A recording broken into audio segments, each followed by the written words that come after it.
Welcome to the first ever Sports Cube live show. I'm your host, Daniel Shalam, bringing you the latest in the sports world. But today we are live, and we have a great show for you today. We have the Marlins getting COVID. What's going to happen? What does that mean for this team? Is the MLB season going downhill already? Secondly, we have, of course, the trade, the one and only Jamal Adams, as he is off to the Seahawks. Did the Jets win this trade? And also on top of that, we have the potential news that Jadeveon Clowney could be heading to the Jets. All this and much more is coming up right now, so let's get into it. And the phone lines are open, so feel free to call our number 929-357-4699 to be featured on the show. So here we go. First caller up, and we are ready to go here tonight. Here we go. First caller up. Let's see what they have to say. Hello. Welcome to the show, caller. What do you want to talk about? Do you think the Major League Baseball will continue with all the COVID-19 latest developments? I mean, I've heard about that, right? The Miami Marlins did have another outbreak, and that did cancel Yankees versus Phillies. And I don't see that the MLB season goes on for much longer. If we're already having outbreaks within the first series of the MLB season, I don't know how this will go along any further. What do you think, caller? Yeah, I believe you're right. I don't think they're going to make the 64-game schedule anytime soon. They probably call it off within a month. I mean, I would expect so, because even for the hometown Yankees and Mets you saw when they played each other, I just don't think the season is viable. I don't think it's going to be able to happen, and I don't see it happening. So I think that this season will eventually get terminated, but how far do you think they're going to go, caller? What do you think? I think they'll probably go into the first month and then hang it up. Yeah, I could definitely see that as well. Caller, is there anything else you want to talk about before we let you go? No, that was good. Thank you for the answer. Thank you, caller. I appreciate your show. Thank you. Thank you very much. I appreciate you. And yeah, just like that caller was saying, we really don't know what is going to happen here. Of course, we know that the Miami Marlins did have at least 14 staff, meaning that there could be a lot more. Again, we don't know really what is going to happen here. I personally thought that the MLB season wasn't even going to get off the ground, but now we see that you can't really enforce social distancing in the MLB. You see behind the plate, there's catcher, pitcher, and then you have catcher, pitcher, umpire, and the batter, meaning that you just have three people clustered in one place, and that just is not viable for this MLB season. So I think that this season will go under, unfortunately, although I really don't know what's going to happen. But so for the Yankees, they did take 2 out of 3 against the Washington Nationals due to a very costly mistake by the Washington Nationals. Some very bad base running here by the Nationals pinch runner. It was man on second, no outs. In the bottom of the ninth, the Nationals were down 3-2 against the Yankees. And honestly, the guy stole from second base. He stole to third, and he overran the steal. He went over the bag and didn't even touch it. He touched it, went over it. Gio Urshela was at third base. He applied the tag, and then that was the game. If the Nationals did get that runner on and kept him on third, with a guy on third, no outs, then I think they would have pulled through in this game. But the Yankees do get a lucky break, and they do win that game. I feel like that the Yankees could have lost that series, but it was a nice show of power seeing Gleyber Torres going 3 for 4 last night. Giancarlo Stanton hitting 2 home runs in the series. It seemed like this Yankees team has some fire. Brittany can close out in the pen, and we've seen that now that we can survive without Aroldis Chapman. The Yankees are super reliant on their bullpen, saying that Paxton had a bad start the other day, and the bullpen was able to carry them through, saying that those expanded rosters allow the Yankees to throw more guys into the pen now. And now, some more scores from across the league. Of course, we know the Phillies and the Marlins did play before the COVID-19 outbreak in the Marlins locker room, and we saw that the Marlins surprisingly took 2 out of 3 against Joe Girardi's Phillies. Again, we don't know if this is just getting back into the groove for the Phillies. Managed by Joe Girardi, they have new additions such as Didi Gregorius from the Yankees and Bryce Harper out in right field along with JT Realmuto behind the plate. This is a dominant team, although they did go 81 and I believe 76 last year. and they need to step it up.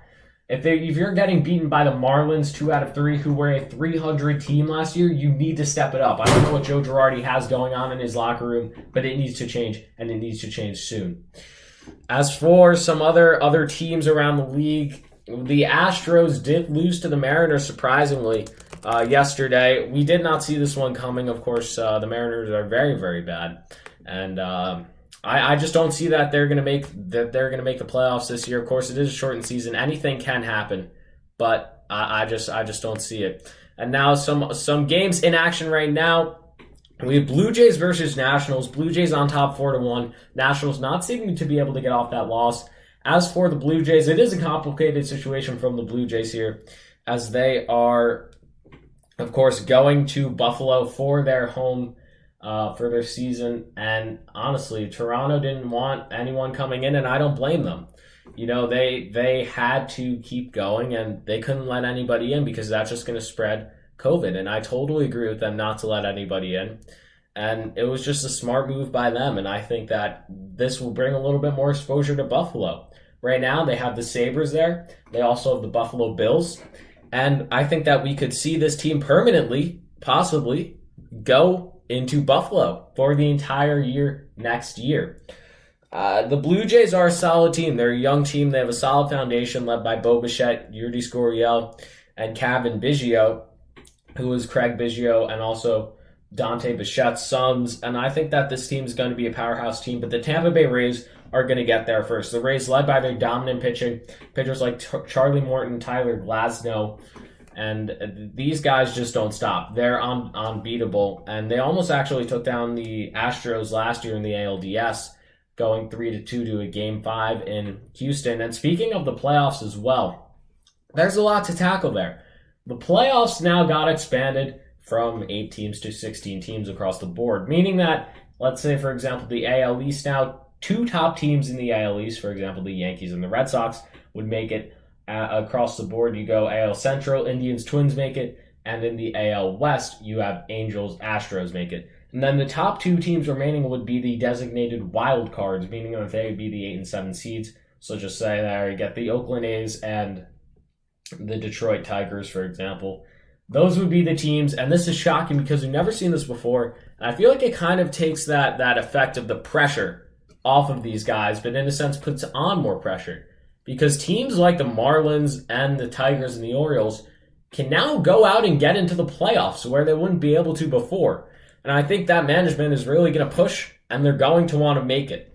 The Orioles actually did win 2 out of 3 in their series, and I think that in the future, they will be able to even maybe sneak into a wild card, which I could see happen. It would be fascinating to see. This Orioles team has really struggled for a long time now. But I think that they could make it into the playoffs. And some other scores now from the NL West. Of course, those are out in California. Right now, the Diamondbacks and Padres did play 6-2 Padres. Padres win the series 3-1. Angels Athletics, the Athletics win 3-0. They take that series. And then across the board, the Braves clobbered the Mets last night 14-1 in a full-on devouring of the Mets. The Braves just didn't stop, and they were just so dominant. Led by Dansby Swanson, Ronald Acuna Jr. They started in the first inning, scoring 2 runs. Mets put up a run in the second. But then the Braves just went at it, scoring 5 runs in the third, 2 in the fourth, a run in the fifth, 2 in the sixth, and the seventh. And it was just crazy. And I just think that this Mets team, they're great. They are good right now. I think they could make a wild card with Yoenis Cespedes in that DH spot. And I don't know, man. I think really that the Mets could make it into the playoffs if they really utilize their bullpen and use that pitching staff that they have. They have a dominant force in Jacob deGrom. They need to take advantage of that DH rule. That's probably never going to happen again. They need to take advantage of that, and they need to use that right now so that they can progress, maybe make the playoffs, make a run. We could see a Subway Series, Yankees-Mets again, like in 2000. And I don't know. I really think that they can make it. But it's fully dependent on if they can utilize the strategy. Of course, they have a new manager there. But I think that the Mets can make it if they just stay consistent. They do have a tough schedule going into the first part, but I think that they can make it. And then some more scores from around the league now. Giants and Dodgers, the LA Dodgers, who are supposed to be one of the best teams in baseball, drew 2-2 in their series with the San Francisco Giants, who are in a major rebuild right now. No one sees them coming back anytime soon. I think that led by Cody Bellinger and Mookie Betts, a big acquisition for the one of the best in the game right now. I think that the Dodgers do make the World Series here. It's a big leap for them. They have made it, but they've been clobbered by AL teams every single time. And honestly, I think that these teams are just more powerful than the Dodgers. Of course, they have the new Mookie Betts. But let's just say it's a Yankees-Dodgers World Series. How do we see this playing out, right? You got the Yankees on one side, Gleyber Torres, Aaron Judge, Luke Voit, Giancarlo Stanton, along with Garrett Cole as their ace. Who do you have on the Dodgers side, on the pitching side of things? I honestly can't name one pitcher alongside of Joe Kelly. I can't. And then if you look at their power hitting, sure, they have power hitters like Justin Turner, players like Cody Bellinger, and Mookie Betts. But again, I don't think you win the World Series without pitching. Pitching is essential, and they need to have it to win. Again, I've restated this. Pitching is the key to World Series in my opinion. That's why the Yankees didn't win the first time around. When they went to the ALCS against the Astros in 2017, that team was young. They didn't quite have the pitching though.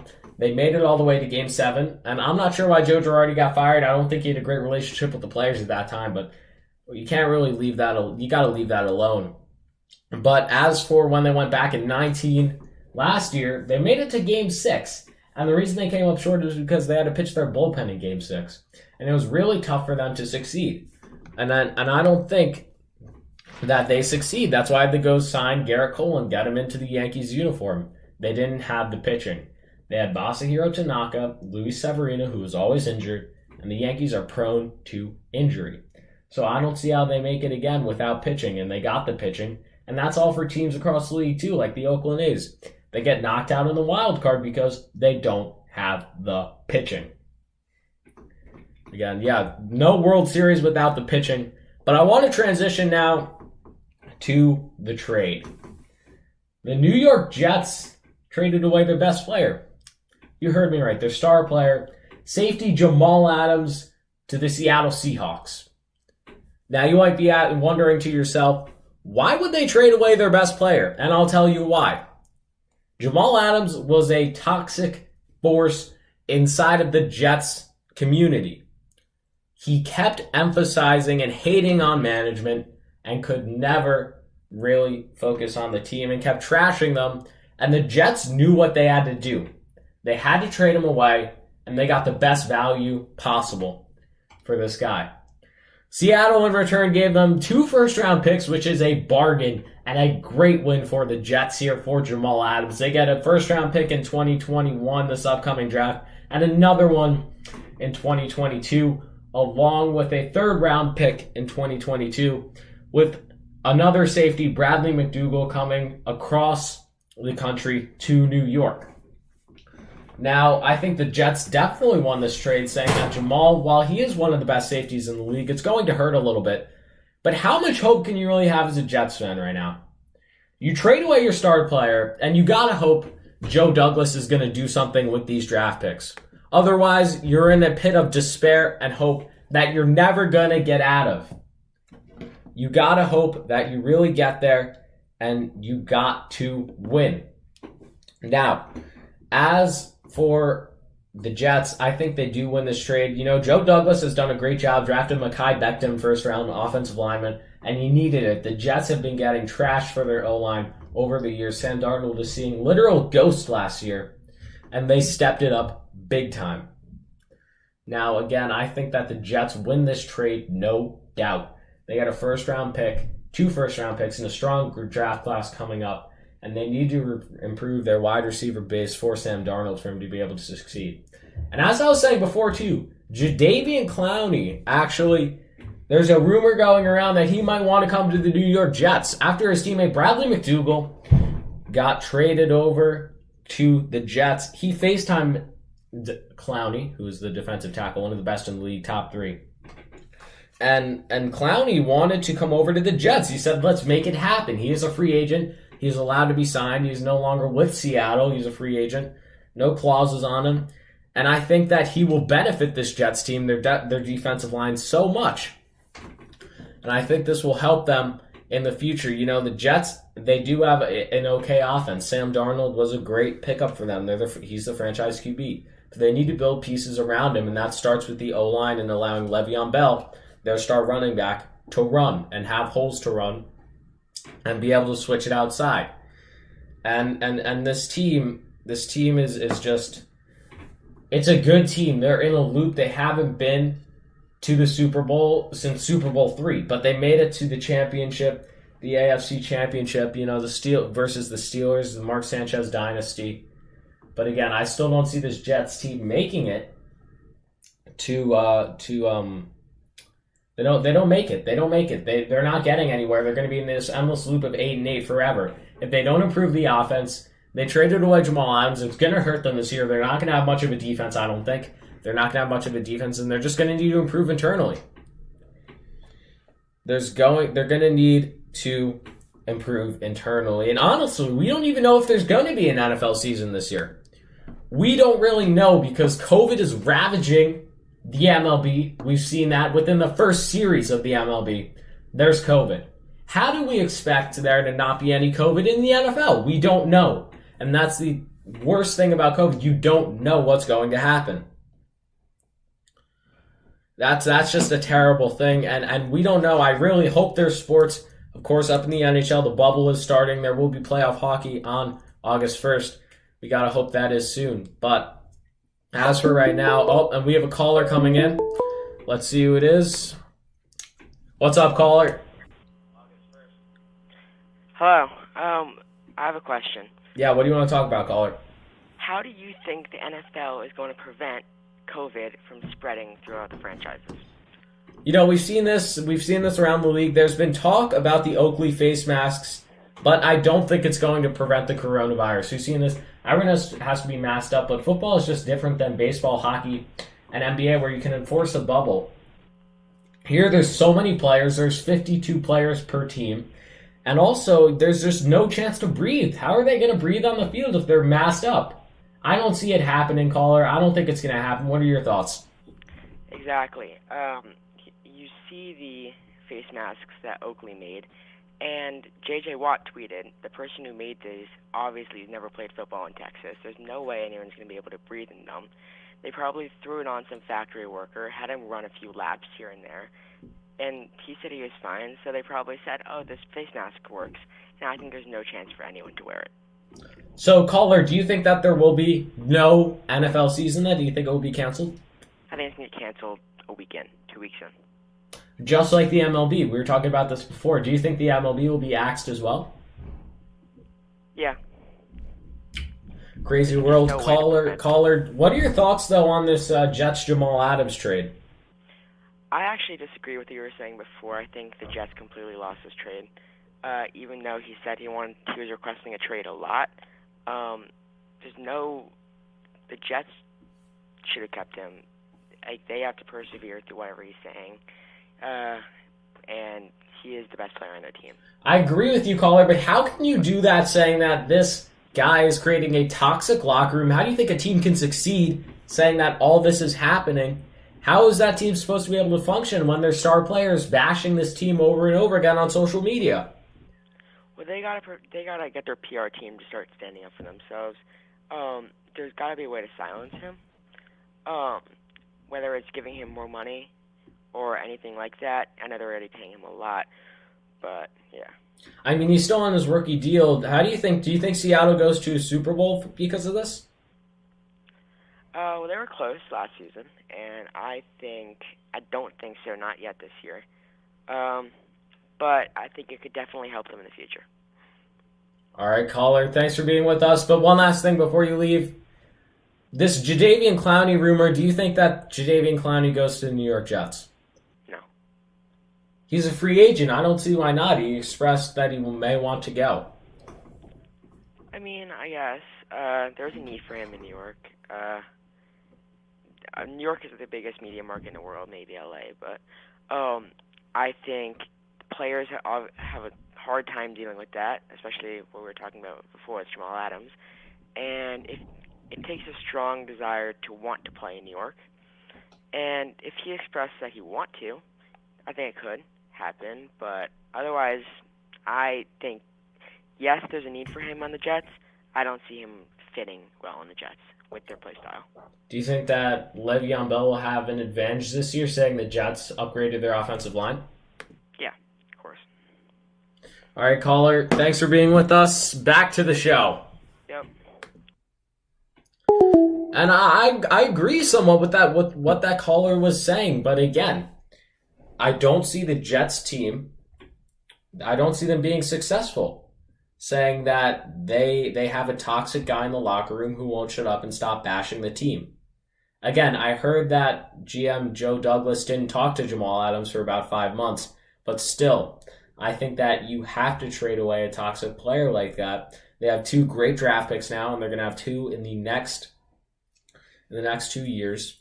I think that they use these picks. They get another. If they get one quality player like Jamal Adams, they will be happy about this trade. If you even get one. But again, we really don't know what's going to happen. You know, we've seen the Jets draft in the past. We've seen them trade away quality players like Jamal Adams. We don't know. I mean, I know the Jets play style. I think they have to allow Le'Veon Bell to be able to run the ball without being pressured. I think you have to let him. You have to let him run. That's how the Jets and Le'Veon Bell will be able to function and win. Is if they win, they have to let Le'Veon have space. They have to let him pitch out the ball and run with it. Again, I don't see the Jets succeeding with a toxic figure like Jamal Adams. Of course, he's a great player, but he went from Jets for life straight to I hate the Jets, get me out of here in 5 months. He's a goner now. Again, I don't think there's not much more to say on the matter. You know, I think that he's going to have great success in Seattle. I don't know if he's going to make the Hall of Fame, but he will have success in Seattle. We're just going to have to wait and see what happens. And now, of course, to the Premier League, which concluded on Sunday. Championship Sunday in the Premier League. We had a lot going on. We had 3 teams hunting for that Champions League spot. Those 3 teams being Manchester United, Leicester City, and Chelsea. And we knew that Manchester United and Leicester City would be playing at King Power Stadium in Leicester. And we knew, that if Man United won or draw, they would be advancing to the Champions League. And what saved them again? What saved them? VAR. VAR did save them again. As they got a penalty, Bruno Fernandes rips it home, and they win. They are in the Champions League going next year. As for Chelsea, they were playing on the other side of things. They were going on the other side of things here. We are back, but yeah, Leicester City, of course, and Manchester United went at it. Bruno Fernandes nets home the penalty, and then a bad mistake by goalkeeper Dallas Schmeichel would allow Jesse Lingard, which is ironic here, to net home his first goal of the season to guarantee United Champions League play next year, and this means a lot for United. Now, this brings Jadon Sancho into the picture once again. He wants to come to United. And also, you bring in one more guy. Paul Pogba's here to stay. He posted on Instagram, Champions League next year, meaning this is a good time for United, as we will see them once again. We'll see them in the Champions League. As for Chelsea, they did win their match as well, winning 2-0. And they are now through to Champions League protection. Sad for Leicester, though. Going into the break, they were up 15 points. United went on a 14-game unbeaten run and then would win the Champions League on their last match day. It was a crazy ride in the Premier League. We didn't know what was going to happen. Of course, Liverpool champions, Leicester City in the Europa League. And speaking for Manchester United, they still have the Europa League to go. They are still in Europa League contention. You know, they're going to go now to Portugal, see what happens. And they could win. They could honestly win the Europa League. It's a weak field, and I think that they could win. But speaking of the playoffs, we have a caller coming in. Let's see who it is. What's up, caller? Hey. What do you want to talk about? I want to talk about the Jets. What do you want to say? I mean, we were covering it before. What do you think about the Jamal Adams trade? I think Jamal Adams' trade was great for the Jets. I think the Jets got a haul, the best you could have expected. Joe Douglas did a great job. You don't win Super Bowls with safeties. You win them with skill position players. I mean, what do you say, though, to people that think that the Jets team is not going to be strong without Jamal Adams? Jets are thin on talent, right? I mean, you got to get more. We need more players. Adams is a great player, no question. But he's a cancer in the locker room. And the Jets need multiple picks. They need more talent. They're not going to win with a great safety. It's not going to happen. So let's get moving on the plan and get some more players in there who can get the job done. What do you think about Joe Douglas? I mean, he's been a great GM for the Jets, but do you think they succeed, though, still under Adam Gase as head coach? So far, so good with Douglas. The jury's out on Gase. I'm not a fan. I think a lot of Jet fans I talk to just don't like Gase. He hasn't done anything. What's he ever done? He acts like he's won multiple Super Bowls. This guy's done nothing. I feel he alienates the players sometimes. I got a lot of questions about Gase. This is definitely a make or break year for him, I think, Daniel. I mean, do you really think that if he doesn't make it this year, it's going to be another Todd Bowles situation? He's out? I think he's got to be out. Yeah. I think the Jets they always tend to wait a year too long to do this. So, I don't think he's the guy to bring the Jets fans to the promised land. I've been watching him for 35 years, and Gase is not the guy. I'm telling you that now. I mean, honestly, though, caller, I think that the Jets could succeed with Jadeveon Clowney rumors going around. It seems like Bradley McDougall wants to bring in his friend.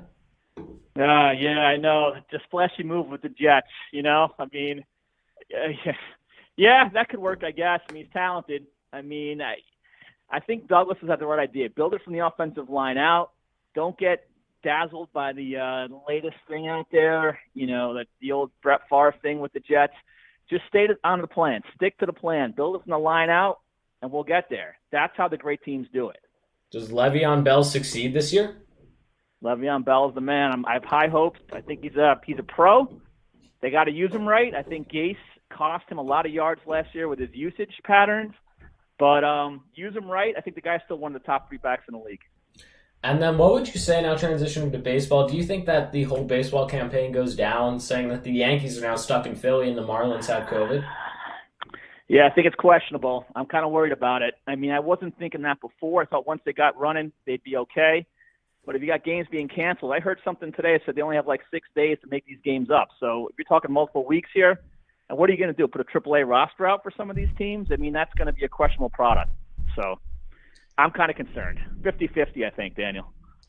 And then one last thing for you. Do you think that with the expanded playoffs, a team like the Baltimore Orioles could get into the playoffs this year? I guess anything's possible. We've seen crazier things happen. I don't think it's likely, but I think it's possible. This will definitely make it interesting in a lot more cities, which I think what baseball is hoping for, right? Keep the spark alive in a lot more towns, and I guess it'll be good for the game. It's going to be interesting at least. Not to cut you off, caller, but speaking of that, what do you think of the Blue Jays move to Buffalo? I love it. It's great. Why not? For the people of Buffalo, some Major League Baseball. Now we get 3 teams in New York. That can't be bad, right? It'll be fun. I'm sure Buffalo will embrace it too. I mean, Buffalo does have hockey and football.